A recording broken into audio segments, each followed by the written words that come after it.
ಆರಕ್ಷಕರೋ ಯಮದೂತರೋ ವಿಶೇಷ ಚರ್ಚಾ ಕಾರ್ಯಕ್ರಮಕ್ಕೆ ಸ್ವಾಗತ. ನಾನು ಸಿಂಧೂರ.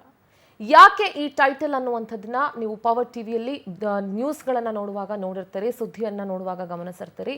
ಇವತ್ತು ಮಂಡ್ಯದಲ್ಲಿ ನಡೆದಿರುವಂಥ ಒಂದು ಘನಘೋರ ಘಟನೆ ಇವತ್ತು ನಾವು ಇದ್ರ ಬಗ್ಗೆ ಚರ್ಚೆ ಮಾಡಬೇಕಾದಂಥ ಒಂದು ಸನ್ನಿವೇಶವನ್ನ ತಂದಿಟ್ಟಿದೆ. ಆರಕ್ಷಕರು ಅಂತಂದ್ರೆ ಏನು? ರಕ್ಷಕರಾಗಬೇಕು, ಸಾರ್ವಜನಿಕರ ಹಿತಾಸಕ್ತಿಯನ್ನ ನೋಡಿಕೊಂಡು ಕೆಲಸ ಮಾಡಬೇಕು, ಸಾರ್ವಜನಿಕರಿಗೆ ಏನು ಒಳ್ಳೆಯದು ಅದನ್ನು ಮಾಡಬೇಕು, ಸಾರ್ವಜನಿಕರು ಕಷ್ಟದಲ್ಲಿದ್ದಾಗ ಅವ್ರಿಗೆ ಸ್ಪಂದಿಸಬೇಕು, ಅವರನ್ನು ನಾವು ಆರಕ್ಷಕರು ಅಂತ ಕರಿತೀವಿ. ಆದರೆ ಇವತ್ತು ಆರಕ್ಷಕರು ಏನಾಗಿದ್ದಾರೆ, ಏನಾಗ್ತಾ ಇದ್ದಾರೆ ಎಲ್ಲರೂ ಅಂತ ನಾನು ಹೇಳಲ್ಲ, ದಯವಿಟ್ಟು ಅರ್ಥ ಮಾಡ್ಕೊಳ್ಳಿ. ಎಲ್ಲಾ ಪೊಲೀಸರು ಹಾಗೆ, ಎಲ್ಲಾ ಟ್ರಾಫಿಕ್ ಪೊಲೀಸರು ಹಾಗೆ ಅಂತ ನಾನು ಹೇಳೋದಿಲ್ಲ. ನೀವೆಲ್ಲರೂ, ನಾನಾಗ್ಲಿ ನೀವಾಗ್ಲಿ ಎಲ್ಲ ಒಂದು ಫೇಸ್ ನೋಡಿರ್ತೀವಿ.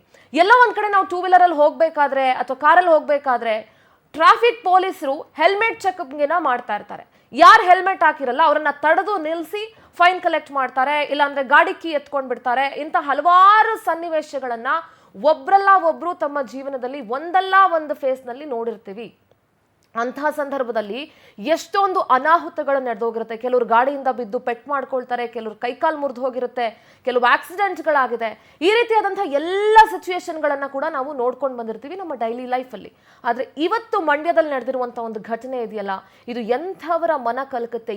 ಏನೂ ತಪ್ಪು ಮಾಡದಂಥ, ಏನು ಅರಿಯದಂಥ ಒಂದು ಪುಟ್ಟ ಮಗುವನ್ನ ಆರಕ್ಷಕರು ತಮ್ಮ ಎಡವಟ್ಟಿನಿಂದ ಅಥವಾ ತಮ್ಮ ದರ್ಪದಿಂದ ಬಲಿ ತಗೊಂಡಿದ್ದಾರೆ ಅಂತ ಹೇಳಿದ್ರೆ ತಪ್ಪಾಗೋದಿಲ್ಲ. ಹೆಲ್ಮೆಟ್ ಚೆಕ್ ಮಾಡುವಂತಹ ಸಂದರ್ಭದಲ್ಲಿ ಆ ಮಗು ಪ್ರಾಣನೇ ಕಳ್ಕೊಂಡಿದೆ. ಏನಾಯ್ತು ಘಟನೆ? ಯಾಕೆ ಈ ರೀತಿ ಆಗ್ತಾ ಇದೆ? ಯಾಕೆ ಪೊಲೀಸರು ಇಷ್ಟೊಂದು ಕ್ರೂರವಾಗಿ ನಡ್ಕೊಳ್ತಾ ಇದ್ದಾರೆ? ಎಲ್ಲ ಪೊಲೀಸರಲ್ಲ, ಕೆಲವು ಪೊಲೀಸರು, ನಾನು ಮತ್ತೆ ಮತ್ತೆ ಹೇಳ್ತಾ ಇದ್ದೀನಿ, ಯಾಕೆ ನಡ್ಕೊಳ್ತಾರೆ, ಏನು ಎತ್ತ ಅನ್ನೋದ್ರ ಬಗ್ಗೆ ಕಂಪ್ಲೀಟ್ ಆಗಿ ಇವತ್ತಿನ ಈ ಕಾರ್ಯಕ್ರಮದಲ್ಲಿ ಚರ್ಚೆ ಮಾಡ್ತಾ ಹೋಗ್ತೀನಿ. ಇದೇ ಹೊತ್ತಿನ ವಿಶೇಷ, ಆರಕ್ಷಕರು ಯಮದೂತರು. ಈ ಪುಟ್ಟ ಮಗು ಸಾವಿದೆಯಲ್ಲ, ಇದು ನಿಜವಾಗ್ಲೂ ಘನಘೋರ ರೀ, ಹೃದಯ ವಿದ್ರಾವಕ. ಇದು ಕಂದನ ಸಾವಿಗೆ ಸಮಸ್ತ ಕರುನಾಡು ಇವತ್ತು ಮಮ್ಮಲ ಮರಗ್ತಾ ಇದೆ. ಮಂಡ್ಯ ಟ್ರಾಫಿಕ್ ಪೊಲೀಸರ ಎಡವಟ್ಟಿಗೆ ಒಂದು ಪುಟ್ಟ ಕೂಸು ಬಲಿಯಾಗಿ ಹೋಗಿದೆ. ಮಗು ಸಾವಿಗೆ ಹೆತ್ತವರು ಗೋಳಾಡ್ತಾ ಇದ್ರೆ ಸ್ಥಳೀಯರು ಹೋರಾಟ ನಡೆಸ್ತಾ ಇದ್ದಾರೆ. ಪುಟ್ಟ ಮಗುವಿನ ಸಾವಿಗೆ ಸಿಡಿದು ಮಂಡ್ಯ ಜನರು ಜಮಾಯಿಸಿದ್ದಾರೆ. ಟ್ರಾಫಿಕ್ ಪೊಲೀಸರ ವಿರುದ್ಧ ಮಂಡ್ಯದಲ್ಲಿ ಜನಾಕ್ರೋಶ ಭುಗಿಲೆದ್ದಿದೆ. ಕೆಲಸ ಮಾಡಬೇಕಾದಂತ ಸಂದರ್ಭದಲ್ಲಿ ಪೊಲೀಸರು ಮೈ ಮೇಲೆ ಪರಿಜ್ಞಾನ ಇಟ್ಕೊಂಡು ಕೆಲಸ ಮಾಡಬೇಕು. ಬರೀ ದುಡ್ಡನ್ನ ವಸೂಲಿ ಮಾಡೋದಕ್ಕೆ ನಿಂತ್ಕೊಂಡಿಲ್ಲ ನೀವುಗಳಲ್ಲಿ. ಆ ಪುಟ್ಟ ಮಗು ಪ್ರತೀಕ್ಷಾ, ಆ ಮಗುವಿನ ಹೆಸರು. ಆ ಪುಟ್ಟ ಮಗುವಿನ ನಗು ನೋಡ್ತಾ ಇದ್ರೆ ಇವತ್ತು ಆ ಮಗುವನ್ನ ಆ ರೀತಿ ನೋಡಕ್ಕೆ ಎಷ್ಟು ನೋವಾಗುತ್ತೆ. ಜಸ್ಟ್ ಒಂದು ಸಣ್ಣ ಎಡವಟ್ಟು ಒಂದು ಜೀವನ ಬಲಿ ಪಡ್ಕೊಂಡ್ಬಿಟ್ಟಿದೆ. ಬದುಕನ್ನೇ ಕಾಣದ, ಜೀವನವನ್ನೇ ನೋಡದ, ಆಟ ಪಾಠ ಇದೆಲ್ಲದರಲ್ಲೂ ಭಾಗಿಯಾಗಬೇಕಾಗಿದ್ದಂಥ ಒಂದು ಪುಟ್ಟ ಕೂಸು ಇವತ್ತು ಪೊಲೀಸರ ಎಡವಟ್ಟಿನಿಂದ, ಪೊಲೀಸರ ದರ್ಪ, ಪೊಲೀಸರ ದುರಹಂಕಾರದಿಂದ ತನ್ನ ಜೀವ ಕಳ್ಕೊಂಡಿದೆ. ಆ ಹೆತ್ತವರ ಗೋಳು ಎಷ್ಟು ಮಟ್ಟಿಗಿರಬೇಡ.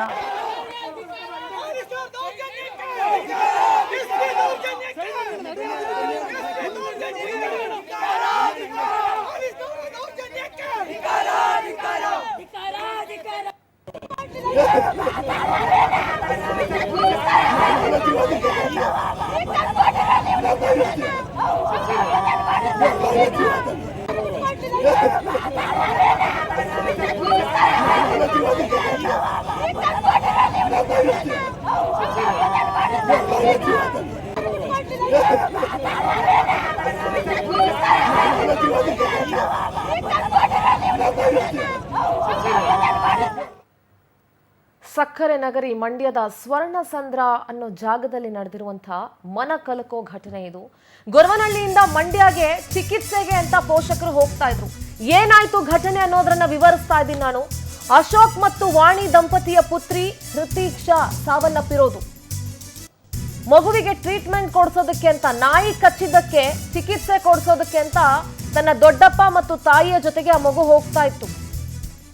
ಅದೇ ಸಂದರ್ಭದಲ್ಲಿ ಯಮದೂತರಂತೆ ಹೆಲ್ಮೆಟ್ ತಪಾಸಣೆಗೆ ಅಂತ ಪೊಲೀಸರು ನಿಂತ್ಕೊಂಡಿದ್ರು. ಪೊಲೀಸರು ಅವ್ರು ಡ್ಯೂಟಿ ಮಾಡ್ಲಿ ಬೇಡ ಅಂತ ಹೇಳಲ್ಲ, ಆದ್ರೆ ಅದಕ್ಕೆ ಕರ್ತವ್ಯಕ್ಕೂ ಮೀರಿದ ಒಂದು ಮಾನವೀಯತೆ ಇದೆ ಅಲ್ವಾ? ಆ ಮಾನವೀಯತೆಯನ್ನ ಮೆರೆಯುವಲ್ಲಿ ಇವತ್ತು ಪೊಲೀಸರು ಫೇಲ್ಯೂರ್ ಆಗಿದ್ದಾರೆ. ಹೆಲ್ಮೆಟ್ ತಪಾಸಣೆಗೆ ಅಂತ ನಿಂತಿದಂತ ಪೊಲೀಸರು ಕೈ ಅಡ್ಡ ಹಾಕಿ ನಿಲ್ಲಿಸ್ತಾರೆ. ಇದು ಕಾಮನ್, ನೀವು ಎಲ್ಲಾ ಕಡೆ ಗಮನಿಸಿರ್ಬೋದು. ಹೆಲ್ಮೆಟ್ ತಪಾಸಣೆಗೆ ನಿಂತಿದ್ದಾಗ ಆಸ್ಪತ್ರೆಗೆ ಹೋಗ್ಬೇಕು ಅಂತ ಹೇಳಿದಕ್ಕೆ ಇಬ್ರು ಪೊಲೀಸರು ಸೈಲೆಂಟ್ ಆಗ್ಬಿಡ್ತಾರೆ, ಆಯ್ತು ಹೋಗಿ ಅಂತ. ಆದ್ರೆ ಇನ್ನೊಬ್ಬ ಇರ್ತಾನೆ, ಮೂರನೇ ಪೊಲೀಸು, ಅಡ್ಡಗಟ್ಟಿ ಬೈಕ್ ನಿಲ್ಸೋದಕ್ಕೆ ಆತ ಪ್ರಯತ್ನ ಪಡ್ತಾನೆ. ಹಿಂದೆಯಿಂದ ಬೈಕ್ ನ ಹಿಡ್ಕೊಂಡು ನಿಲ್ಸೋದಕ್ಕೆ ಟ್ರೈ ಮಾಡ್ತಾನೆ. ಬೈಕ್ ಹಿಡಿದಂತ ಕಾರಣ ಪಲ್ಟಿಯಾಗಿ ಮಗು ಕೆಳಗಡೆ ಬಿದ್ದು ತಲೆಗೆ ಪೆಟ್ಟಾಗಿ ಗಂಭೀರ ಗಾಯ ಆಗಿ ಬಾಯಲ್ಲಿ ಬ್ಲೀಡ್ ಆಗಕ್ ಸ್ಟಾರ್ಟ್ ಆಗುತ್ತೆ. ಮಗು ಸ್ಥಳದಲ್ಲೇ ಸಾವನ್ನಪ್ಪುತ್ತೆ. ನೀವು ಆ ಸಿಸಿ ಕ್ಯಾಮೆರಾ ವಿಜುವಲ್ ಗಮನಿಸ್ತಾ ಇರಬಹುದು. ಇದು ಮಗುವನ್ನ ಕರ್ಕೊಂಡು ಹೋಗ್ತಿದ್ದಂತ ದೃಶ್ಯ. ಬೈಕ್ ನಿಲ್ಲಿಸ್ತಾರೆ. ಬೈಕ್ ನಿಲ್ಲಿಸಿದಾಗ ಇಲ್ಲ ಸರ್ ನಾವು ಮಗುಗೆ ಹಾಸ್ಪಿಟಲ್ ಕರ್ಕೊಂಡು ಹೋಗ್ತಿದೀವಿ ಅಂತ ಹೇಳಿದಾಗ ಇಬ್ರು ಪೊಲೀಸ್ ಆಯ್ತು ಅಂತ ಬಿಟ್ಟು ಕಳಿಸ್ಬಿಡ್ತಾರೆ. ಆದ್ರೆ ಇನ್ನೊಬ್ಬ ಪೊಲೀಸ್ ತಡೆ ಹಿಡಿತಾನೆ. ಆಗ ಮಗು ಕೆಳಗ್ ಬಿದ್ದು ಹೋಗುತ್ತೆ. ಏನ್ ಅಷ್ಟೊಂದು ಪ್ರಾಂಪ್ಟ ಪೊಲೀಸರು ನೀವು ನಿಮ್ ಕೆಲಸದಲ್ಲಿ? ಒಂದು ಮಗುವನ್ನ ಹಾಸ್ಪಿಟಲ್ ಕರ್ಕೊಂಡು ಹೋಗ್ತಿದ್ದಾರೆ ಅಂತ ಹೇಳಿದ್ರು ಅದನ್ನ ಬಿಡಕ್ಕಾಗದಷ್ಟು ನೀವು ಆನೆಸ್ಟ್ ನಿಮ್ ವರ್ಕ್ ಅಲ್ಲಿ. ನೀವು ಕರ್ತವ್ಯ ಮಾಡಿ. ಹೌದು, ಅವ್ರು ಹೆಲ್ಮೆಟ್ ಹಾಕಿರ್ಲಿಲ್ಲ, ಅದು ತಪ್ಪು, ನಾನು ಅದನ್ನ ತಪ್ಪಲ್ಲ ಅಂತ ಹೇಳ್ತಾ ಇಲ್ಲ. ಆದ್ರೆ ಮಗು ಗಾಯ ಆಗಿದೆ, ಮಗುಗೇನೋ ಆಗಿದೆ, ಇಮಿಡಿಯೇಟ್ ಆಗಿ ಹೋಗ್ಬೇಕು ಅನ್ನೋ ಆತ್ರದಲ್ಲಿ ಅವ್ರು ಹಂಗೆ ಹೋಗ್ತಿರ್ಬೋದು. ಯಾರನ್ನೂ ಬಿಟ್ಟು ಕಳಿಸೋದೇ ಇಲ್ವಾ? 50 ರೂಪಾಯಿ 100 ರೂಪಾಯಿ ದುಡ್ಡು ಕೊಟ್ಬಿಟ್ರೆ ಹೆಲ್ಮೆಟ್ ಹಾಕಿಲ್ದೇ ಇದ್ರು ಬಿಟ್ಟು ಕಳಿಸ್ತೀರಿ. ಆದ್ರೆ ಮಗುನ್ ಹಾಸ್ಪಿಟ್ಲ್ ಕರ್ಕೊಂಡು ಹೋಗ್ಬೇಕು ಅಂತಂದಾಗ ಬಿಡ್ಬೇಕು ಅಂತ ಮನಸ್ಸು ಬರ್ಲಿಲ್ವಾ? ಮಗುವಿನ ದೊಡ್ಡಪ್ಪ ಮತ್ತೆ ಮಗುವಿನ ತಂದೆ ಮಾತಾಡಿದ್ದಾರೆ. ಏನ್ ಹೇಳಿದಾರೆ ಕೇಳಿಸ್ಕೊಳ್ಳೋಣ. ಅಡ್ಡ ಹಾಕಿದ್ರು ಸರ್, ಗಾಡಿದಾಗ ಬರ್ತಾ ಇದ್ದೋ, ಪೊಲೀಸರು ಅಡ್ಡ ಹಾಕಿದ್ರು. ಪೊಲೀಸರು ಅಡ್ಡ ನಿಲ್ಲಿಸ್ತೆ. ಯಾಕೆ ಸರ್ ಅಂತಂದೆ. ನಿಲ್ಲಿಸಪ್ಪ ಅಂತಂದು ನಿಲ್ಲಿಸ್ತೆ. ಸರ್ ಆಸ್ಪತ್ರೆಗೆ ಪಾಪಕ್ಕೆ ಹುಷಾರಿಲ್ಲ ಅಂತಂದೆ. ಆಯ್ತು ಹೋಗಪ್ಪ ಅಂತಂದ್ರು. ತಿರ್ಗಿ ಇನ್ನೊಬ್ರು ಯಾರೋ ಬಂದು ಇನ್ನೊಬ್ರು ಪೊಲೀಸರು ಬಂದು ಅಡ್ಡ ಹಾಕಿದ್ರು. ಆಗ ಸರ್ ಅರ್ಜೆಂಟ್ ಹೋಗ್ಬೇಕು ಅಂತಂದೆ. ಹಂಗೂ ಬಿಡಲಿಲ್ಲ ಅವರು. ಆಗ ಗಾಡಿ ಏನು ಮಾಡಿದ್ರು, ಮುಂದೆ ಗಾಡಿ ಇದು ಓಡಿಸುತ್ತೆ. ಗಾಡಿ ಒಂದು ಸ್ವಲ್ಪ ಹಿಂಗೆ ಸ್ಕಿಡ್ ಆದಂಗೆ ಆಯಿತು. ಹಿಂಗೆ ರೈಟ್ ಸೈಡ್ ಗಾಡಿ ಬೀಳ್ತು. ಟೆಂಪೋ ಆ ಕಡೆ ಟೆಂಪೋ ಲೆಫ್ಟ್ ಸೈಡಲ್ಲಿ ಹೋಗ್ತಾಯಿತ್ತು. ಟೆಂಪೋನ ಇಂಚರ್ ಕರ್ಸಿದ್ರು ಅವರು. ಟೆಂಪೋ ಇಂಚರ್ ಬಂದ ಹಿಡ್ಕೆ ಅದು ಪಾಪು ತಲೆ ಮೇಲೆ ಹತ್ಬಿಡ್ತು ಸರ್. ಅದು ಟೆಂಪೋ ಪಾಪುಗೆ ದೊಡ್ಡಪ್ಪ ನಾವು ಕರ್ಕೊಬರ್ತದೆ. ಮೊದಲು ನಾಯಿ ಕಚ್ಬಿಟ್ಟಿತ್ತು ಪಾಪುಗೆ. ಇಂಗ್ಲೇಷನ್ಗೆ ಅಂತ ಕರ್ಕೊಬರ್ತಾ ಇದ್ದೀವಿ.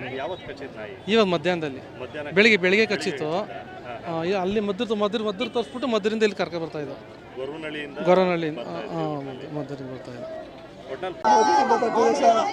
ಮದ್ದೂರಿಂದ ಬರ್ತೀವಿ ಸರ್. ಸರ್ ನಾಯಿ ಕಚ್ಬಿಟ್ಟಿದೆ ಅಂತ ಗೊತ್ತಾಯ್ತು. ಇವರು ಸರ್ ಏನಾಗಿದೆ ಹಾಸ್ಪಿಟಲ್ಗೆ ಹೋಗ್ತಿದ್ದೀವಿ ಅಂದ್ರೆ ಗೊತ್ತಿಲ್ಲ ಸರ್. ಬಿಡಲಿಲ್ಲ ಸರ್. ಕೈ ಹತ್ತಿರ ಆಟ ಆಗುತ್ತೆ ಸರ್. ಮುಂದೆ ಪಾಸ್ ಹೋಗಿ ಆಟ ಆಗುತ್ತೆ ಸರ್. ಆಟ ಹೋಗಿ ಗಾಡಿ ಸ್ಪೀಟಾಗಿ ಸರ್. ಗಾಡಿ ಸ್ಪೀಟಾಗಿ ಗಾಡಿ ಟೆಂಪೋ ಹೋಗ್ಬಿಟ್ಟಿದೆ ಸರ್. ಇದಕ್ಕೆಲ್ಲ ಟ್ರಾಫಿಕ್ ಪೊಲೀಸರ ಕಾರಣ ಸರ್. 3 ವರ್ಷ ಚಿನ್ನೈತು ಸರ್. ನನ್ನ ಮಗಳ ಗಂಡು ಮಗ ಸತ್ತಿತ್ತು.